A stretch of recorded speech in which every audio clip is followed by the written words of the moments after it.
Welcome everybody to PinstripeChronicles podcast. I'm Tats. I'm here with Donald and Rob, and you are listening on sportnarian.com/player for SportsY Radio. All right. The other thing I was going to try to hold off on is I wanted to wait for Evan, but I can't. The Fox put a Fox is it's killing me. I can't stand it. The graphic of referring to Bregman, Correa, Gurriel, and Altuve as the core four. Oh. And let me tell you something, all right? They played, so they were saying that yesterday was the 72nd game that they've played on the same game, together. And they were comparing it because it was nobody's played that many games together since the Yankees core four. And I was like, don't compare them to. Don't do that. That really, at that point, I wanted to just turn the game off and never turn on Fox again. Because if that wasn't a dig, then I don't know what that was, because I thought that was just terrible. It's You can't compare the two. no.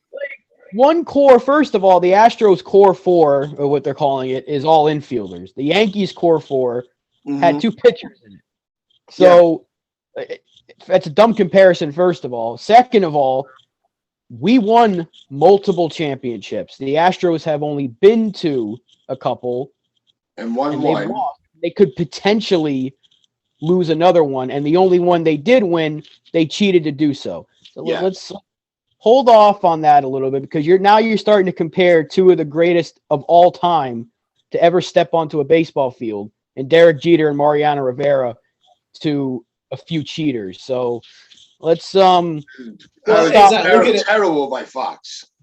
Joe Torre walks in, takes the job in 96, win the World Series 96. Win the World Series 98 the next time they come back. Win the World Series again 99. Win the World Series again in 2000. Go to the World Series 2001. Yep. And then win the World Series. They go to the World Series again in 2003. Yep. So they basically made it to the World Series every single year, and won it most times. How could they even be compared? They're not even comparable. That's not even comparable.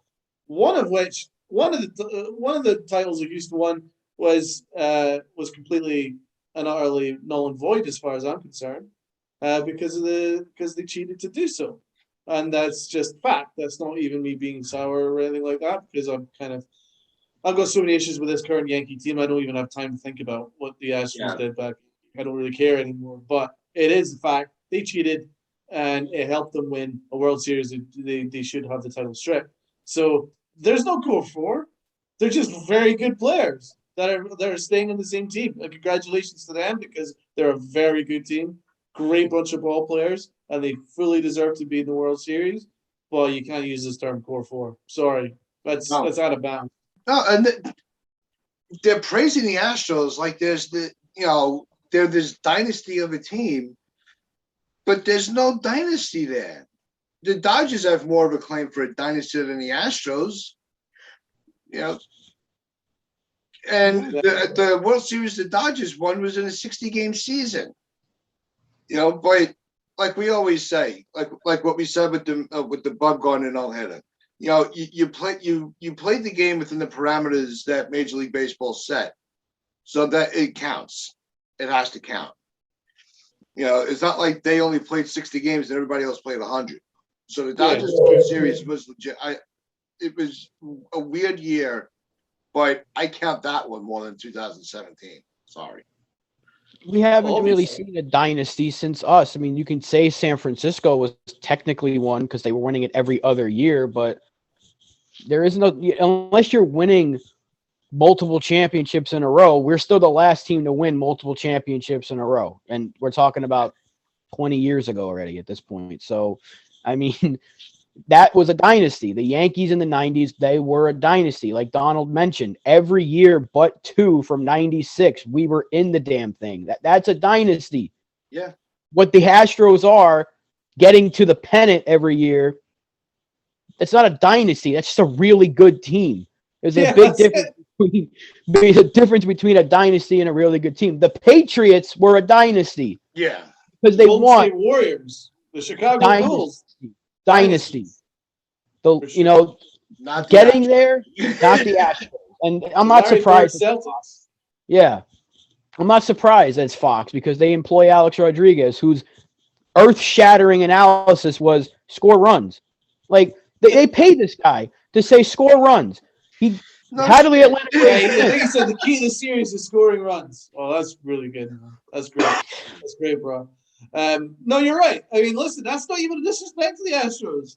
Just to say that they're not a dynasty, but they're a very good team. That's not even disrespecting them. That's fine. They're an excellent team. It's impossible to form a dynasty in modern baseball now with the parity and the competitiveness now. I don't think we'll see one again. But are the Yankees one of the most successful organizations over the last 10 years? No, they're not, actually. Houston, Boston, you can say the Giants, the Dodgers for sure. They are far more successful in my term, in terms of success and playoff success and all that stuff. So congratulations to them because they're doing things better than the Yankees are now. But the Yankees are the last dynasty, and they will be the last dynasty. There's not going to be another one after it because there's too much parity in baseball now, as far as I'm concerned. And the next one that could possibly consider would be the Dodgers, but I don't think they're going to do it. No, I think the Dodgers runs is going to – they might have another year or two, but they're the Dodgers. They'll rebound. They'll bounce back. But I think the core that they're working with right now is going to start to falter. And I'm really curious to see what San Francisco does this offseason, depending on when we get the offseason going. Who knows what's going to happen with the CBA. But it's going to be interesting to see how that all plays out. But let's get through the World Series first before we start really overanalyzing that. But I think that calling the Astros anywhere near a dynasty is an insult to the game. Because if you're going to if you're going to make champions out of a team that their only World Series so far was in a cheating year, then you're telling every fan of the game that ever lived that that they're nothing, that their opinions don't matter, and we're just money to them. But for us, we are the money for them because without us, they have. But just before you go in that direction, the Fox News guys, they were saying that it's a core four. They never used the term dynasty, did they? No. I said they're treating them like they're right. Okay. But the term never used the word yes, it does have connotations to the Yankees core four, and that is problematic for sure. There's no way that, but maybe in the literal definition of core four, well, that is their core, then okay, but it still has too many connotations of what the Yankees dynasty was, which was core four. So I think they should have used a different terminology. I'd agree. Yeah, I don't know. Maybe I don't know because I'm a Yankee fan. And I remember what that core four actually was able to accomplish. I'm a little sensitive about it. That could be, but I don't think I took that as a dig. I don't think it's a dig. I just think that they're just trying to add excitement by referring to them in that term. Rob, would you say it's a dig? Or I mean, the Yankees were also taking care of their World Series in 5 games. Like. We weren't going to 6 or 7. And the only time we did, we beat Atlanta in 96, and I think it was 6 games, but 98, 99, 2000, they were done within 5 games. We swept the 98, 99. We weren't going to 6 and 7 every year. So, yeah, they played more games probably together, I guess. But what the Yankees did in those 90s years, what that core did was they won. And they won championships. They didn't just win the pennant and go, well, we're here. No, they won, and they kept doing it until they stopped, which was, when they retired. Like literally, they just kept going until they retired. It's so good they were. They had a couple of hiccups in the middle year after 03. Really, it was a struggle to get back. But I mean, even we almost got there in 04, if not for monumental collapse. But I'm not going to get into that right now. But yeah, the Yankees won. Those teams won. That core four should be 5, but whatever. They won. And they didn't cheat to do it. Sorry. And I don't like bringing up 2017, like the whole cheating thing, because I'm honestly over it. But they did it. They cheated. They got a slap on the wrist, as far as I'm concerned, for a piece of metal. And when you said, if they treat us like, we're just money or whatever, how they treat the fans like we're idiots, it's clear as day that Manfred doesn't give a crap about us. No. He doesn't care about the fans. If he did, it would have been more of a punishment for what Houston did. Yeah. It wasn't. Yeah. And we talked about it too many times on here. The piece of metal that he referred to. Everyone's playing for it. Every year, when we get to spring, you're playing for that piece of metal. That's what he's calling it. So screw him. Not just the fans he doesn't care about. It's his own players and all the other rival teams that were furious and upset that their careers were. Some of them were ruined by the cheating scandal.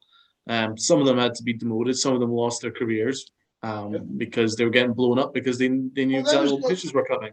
Those were kind of things like that. And there's the majority of the league were very upset and wanted some severe punishment for the Astros, but Manfred refused to do so. And he hid behind like players union and things like that, as if the players union would have done anything. Honestly, if he actually said, this is what we're going to do you think the players union is going to complain? I doubt it, because most of the people, members of the players union, were upset. So they just showed that Manfred didn't care, not just about the fans, but actual players and of rival teams, and that's just the way it was. So you're quite right about that. Yeah, it's the fact that you saw the amount of players and the name. When you have a player like Mike Trout, say what he was saying about the guy, about the players on the Astros, and the other players that were coming out saying that this is what they did was wrong. How could you let them get away with it? The fact that Manfred didn't turn around and be like, wait a minute, let's reevaluate this. Did we handle this properly? They're like, no, we got our guys to punish, and we're just going to let them just keep playing with no repercussion. And that was why I can't get over it. I know a lot of people are trying to move on and just, watch baseball, and I do that, but I can't forgive those players. I can't do it. I have no respect for them. I don't want them to ever be able to play on a field again for what they did to the game. And that's my opinion. But you could have your opinion. I'm not saying that. The simplest way was just to strip that. It was the simplest way, honestly, because we don't know how many players were directly involved. Because some were saying that Altuve actually wasn't all that involved, but then you could maybe use the argument that there's a buzzer involved, whatever. I don't know. We don't know the exact amount of players that were absolutely invested, but we do know that it was an organizational plan thing. Exactly. So that's why the title had to be stripped. Keep it easy, boom, move on, null and void, and none of this conversation would be happening right now. Yeah, but I know Rob's been saying how he would have no problems with Correa being on the team, and I've argued against it, but I didn't. I'm not one that's going to turn around and be like, well, then you're not a real fan. Well, Evan says that. Well, Evan's part. Evan attacks people for their own thing. You're not a real fan if you want Correa. I'm not going to say that. Correa's a sensational shortstop. Best shortstop. And like I said, I said this the other day. I enjoy watching them play. I just don't want them on my team. I don't want them to be able to wear those pinstripes. I don't want it. I want him to. But that's okay. We don't have to see. We don't have to agree on everything. Right, and doesn't make anybody a fake fan for wanting Carlos Correa. I mean, unless Evan does have a point, I will defend him here. unless you're one of those people that were like, F this guy, he doesn't deserve blah, blah, blah. And then you're like, I want this guy on my team like 2 years later. Then, he's got a point there. You're really being fake. And, you're showing up to be an idiot at that point. But well, that's what it is. I was so opinionated and angry towards those. If I was to turn around and say now, like if I was to do like what those guys are doing, I would consider myself an open target for all the hate in the world because it would make me a hypocrite. And I'm standing by what I'm saying. They do not deserve the privilege of wearing that uniform in the Bronx. They don't deserve it. They never will.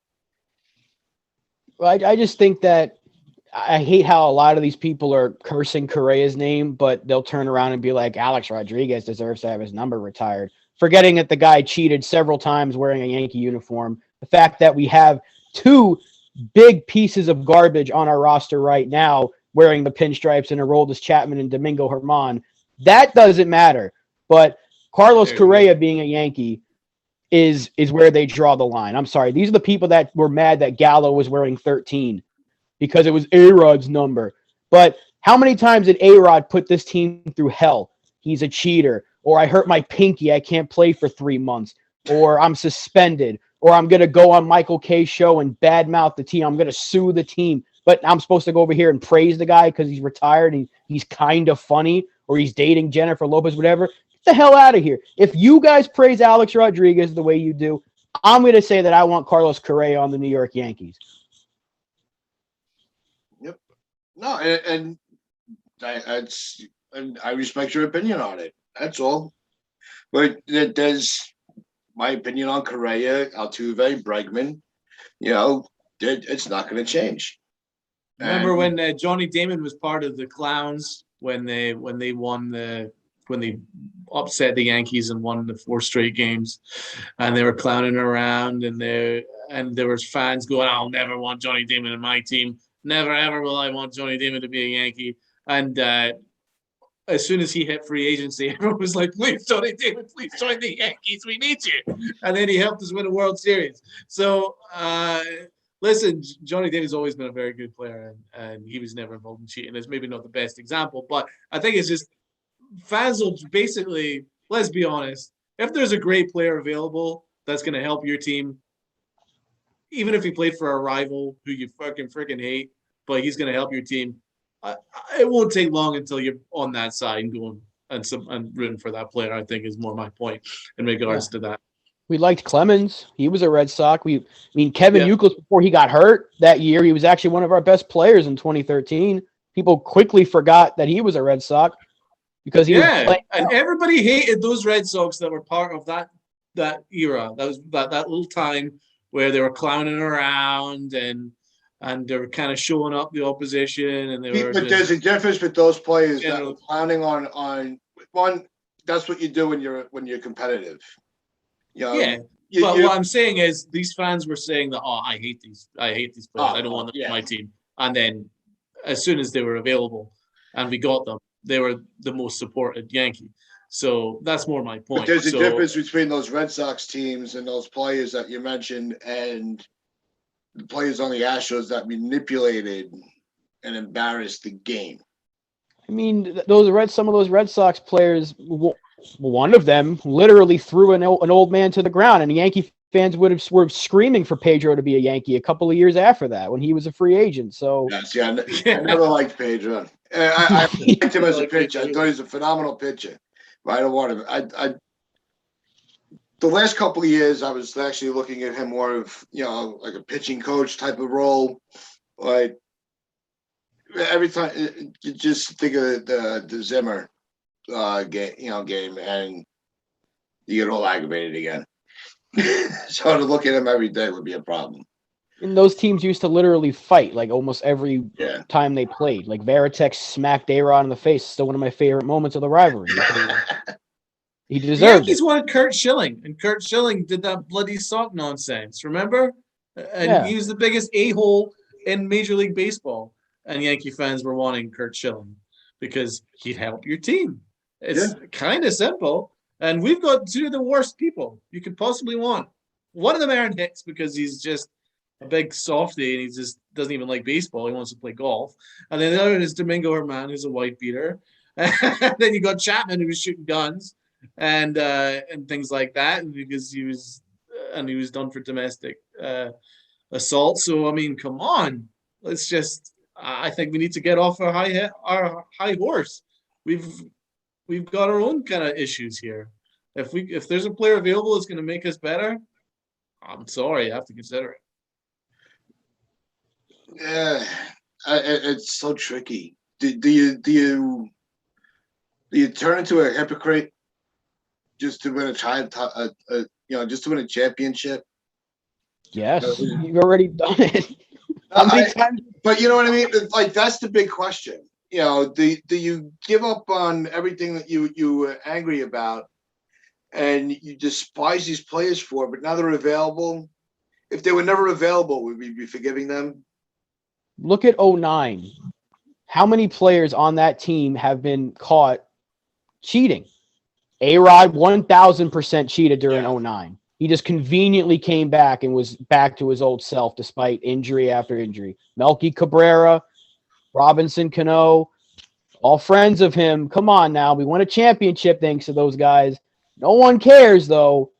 But if we get Carlos Correa, the sport, I can't watch it. Come on. Just get off your high horse, like you said. Ask Tampa Bay how they like Antonio Brown.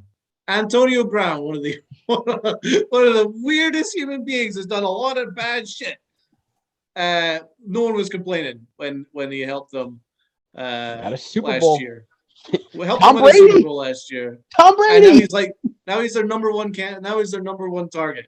You know what I mean? So when the Dolphins probably trade for Watson's got how many sex assault cases against him right now? Like 30. It might be higher at this point. I'm sure when the Dolphins trade for him in a couple of days, Dolphin fans won't be complaining because they got a legit superstar quarterback. So it's just the nature of sports. Correa's not he's not broken any laws. Let's be honest. He's not broken any laws. He's not hurt anybody. He's not assaulted anybody. Yes, he assaulted the game, but yes, it's a problem. But I mean, listen, he's no criminal. Right. Exactly. You brought up the Tampa Bay Bucks. How many people say, I hate Tom Brady. I hate Tom Brady. Peter, deflated footballs, all the Spygate stuff. Yeah. Oh, he's a Tampa Bay Buccaneer. I know a lot of Bucks fans. I live in Florida. I know a lot of Bucks fans. They all hated Tom Brady. Now, guess what? Those same people are wearing number 12 jerseys right now. So, I mean, a lot can change when someone helps you win a championship. I'm just saying, if Carlos Correa helps us win a championship, I'm not saying we're going to get him, but if we do, and in a hypothetical scenario here, we get him, and he's a key factor in winning a championship, I guarantee you 90% of these fans are going to quickly forget about what he did in 2017. I could see myself. I'm trying to. I have such a grudge on it. Until that situation is actually tangible, I just can't waver right now. I can't. I want to, I just can't. I don't think the Yankees are going to get him. I don't think Brian Cashman will forgive him because of what it cost the team in 2017. I'm very sure of that. But in that hypothetical sense, I think you could basically use the argument that Correa hasn't done anything to anybody. He's not hurt anybody. He's not broken any laws. And there's a bunch of those dudes that are going around being very successful and much beloved throughout sports. So, Tyreek Hill did some awful things. He broke a kid's wrist, and he broke his kid's wrist, didn't he? Or he certainly he hurt people. He hurt his own family. And he won a Super Bowl, and everybody loves him in Kansas City. So Korea's not like that. So I think we just need to calm down a little bit. There's a lot worse things that have happened with players. I mean, and sometimes they get forgiven, sometimes they don't. But Yankee fans will be like, Carlos Correa affected me. He affected the team. Yeah, I felt sad for like a week after we lost in 2017, but then guess what? Life moved on.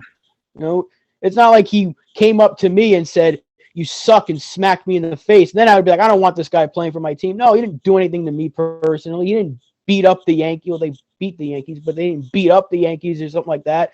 He didn't, like you said, Donald, go on some sort of temper tantrum and start beating up his family, which is a terrible thing. And there are athletes that have done that. And guess what? Some of them are still playing to this day. And playing that. Beloved. Yeah. And a couple of them that have put their hands on their wives or their girlfriends are on our team right now. So let's calm down with the whole, I don't want Correa on this team because he cheated. Would you rather have a woman beater, or would you rather have a guy who knew what pitch was coming? Think of it that way. I mean, there's really no competition. There's no choice there. Well, we all know her mom wasn't somebody that I wanted to stay on the team either. You know, and he did the whole season, except for the IL stints. He was here, and he was probably going to be a key part of a playoff run if we went on one. So no, and we actually went a lot of the times. We went out of our way not to even mention his name. You know, and the Yankees used the hell out of him until he stopped pitching effectively, and that was the only reason why we didn't see him too much towards the end, right? But otherwise, as long as he was pitching well, the Yankees held their noses and just ran with it, boy. So the Yankees are no angels here. Let's be honest. No, I'm not saying the organization is, you know, they have the halo over them. I guess I'm a little more stubborn than some other people. I would say what the Yankees have done to their fans over the last month of basically just re-upping Boone for 4 years, just purely to troll the fans who despise them, right? And then after doing that, then they're like, "Oh, please sign up for season tickets." Blah blah blah blah. And while Yankee fans are upset, I would say that's a lot worse than anything that we could even contemplate right now with Correa. I think the way the Yankee fans are treating the Yankees are treating their fans is a lot worse, in my opinion. Oh, that whole statement that was put out was worse than anything Correa did, as far as I'm concerned. The praise for Aaron Boone was worse than Correa cheating. Yeah, it was a kick in the face. One cheated and the other organization lied. You know, the entire organization just lied to its fan base, saying that Aaron Boone is one of the best managers in baseball, blah, blah, blah. And the other guy cheated the sport to win a championship. So it's too bad. Two bad things. If we're going to have a bad manager, why don't we get a cheater on the team? Screw it. We already won a championship with one before. Let's win another one. Well, that's it. Our owner's disappeared. We don't know where his owner's gone. The owner's just basically used some sort of terrible PR thing and then basically told us all that we're all idiots and suck it up because he's staying for another 4 years whether you like it or not. And I think that's a hell of a lot worse than a lot of teams have done to their fans. It's pretty bad. So we got our own issues. Correa ain't on my list. We've got 99 problems and Correa ain't one. All right, well, we're actually gonna that's the line we're gonna end this on. Now, just before you go, just remember, like, share, comment, and subscribe. Check out our social medias in the description. Remember, wear your pinstripes for pride, play hard.